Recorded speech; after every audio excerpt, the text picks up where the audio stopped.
Dear students of 10th class, Assalamu alaikum wa rahmatullah. Today we will try to understand the play from page number 158 to 159. Lomo insists on showing her the proof. Natalia thinks of it as some kind of joke because she believes the land is theirs since past 300 years, and now someone comes claiming it to be his property. Although the land isn't much worth, only around 300 rubles, but Natalia is highly disappointed by the unfairness. Lomo begs Natalia to at least listen to what he is trying to say. He mentions that her great grandfather's peasants used to bake bricks for his aunt's grandmother, and as he continued talking, he was interrupted by Natalia. Natalia expresses her reluctance on listening to any of his tales. She just knows one thing: the Oxen meadows are hers. Lomo says that they are his. Natalia disagrees and tells him that he can do anything to prove his theory or wear 15 such dress jackets. It means that she won't come under the influence of him being well dressed, but she will never accept the fact that they are his.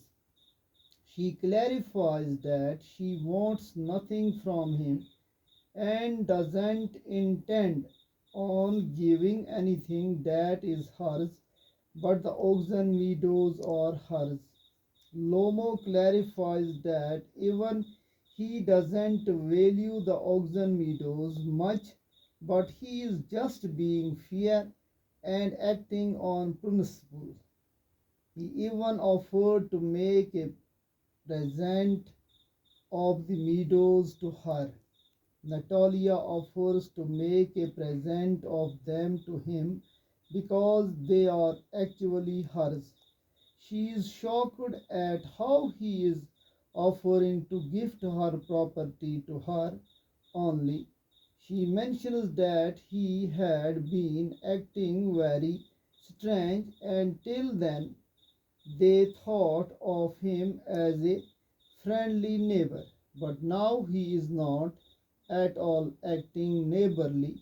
Natalia's family offered him their threshing machine last year, even if it meant delaying their own process, but he has been treating them oddly. She feels that he is not showing due respect to them. He takes it as if Natalia is accusing him of being a land grabber. He gets offended and mentions that never in his entire life has he grabbed something that is not his. He cannot stand stand someone accusing him of the same while sipping on some water. He mentions that the oxen meadows are his. Natalia still insists that they are theirs. Lomo is adamant on his view. Natalia feels the need to prove her ownership and thus decides on sending the grass cutters at the location the same day. Lomo cannot believe what Natalia says. Natalia insists that the grass cutters will be there that very day. Lomo threatens that he will hit Natalia's mowers. Natalia threatens that he should not dare to do such a thing. Lomo gets aggressive and mentions in a high tone that the oxen meadows are his and his only. Natalia asks Lomo to behave and refrain from shouting in her house.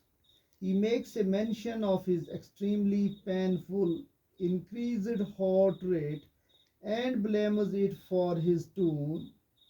Even in such a pain, he doesn't stop claiming the oxen meadows.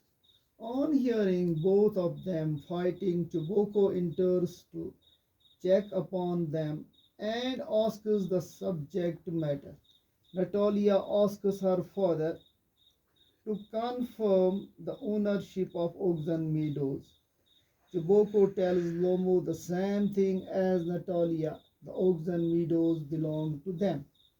Lomo questions the claim made by Chuboko and asks him to be reasonable.